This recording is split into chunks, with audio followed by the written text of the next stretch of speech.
job on Ghost Recon Phantom is as the lead animator. I create character animations, I make our characters move, reload weapons, jump over things, take cover. The game wouldn't work without animations, and animations wouldn't work without the code. It's a friendly, constant battle to make sure that we get things working properly. Actually, I'm kind of surrounded by programmers. I work really closely with them. So yes, Kelly poke me all the time. So we have a new animation, we need to put it in the games. My job is to make sure that we only need a small tweak, small adjustment, so the animation works well even with the new characters and new assets. I tend to do most of my research online, just looking at videos to look at actions. It's quite difficult to get your hands on an SA-80 assault rifle here in Singapore. However, what is good is be able to act out the motion yourself, because then you realise if the animation you're doing is believable or not, or natural. I do tend to make a bit of a fool of myself inside the office, yeah, kind of prancing around and doing actions. I think the guys around here have kind of got used to me. So you can see him like taking a fake gun and actually posing and testing out some of the moves.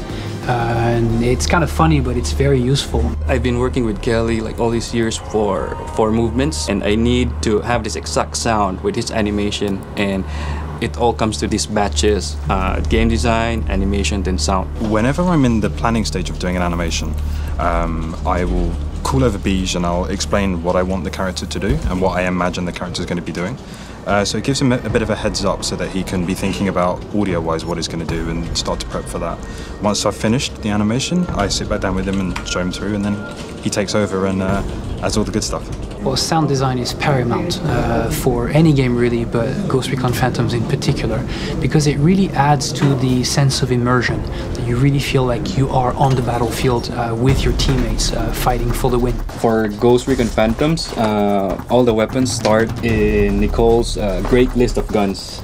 So we start processing by, editing, adding effects, making it loud, making it distinct from the other guns. And we hook it up with the artist's 3D model and animation for the reloads, and that's it. There's naturally an immense amount of creativity on Ghost Recon Phantoms. Everybody can contribute to ideas and feedback. Beach is constantly assaulted by people who come back to him and tell him, oh, you've made that change, you made this change, you've added that piece of music, you've added this feedback.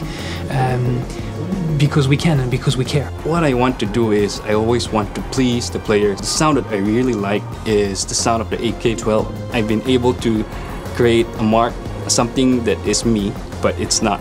Something like a blend of both, and that makes me very proud. The slightest mistake has an immediate impact and an extremely long-term memory. People remember you for what you've done,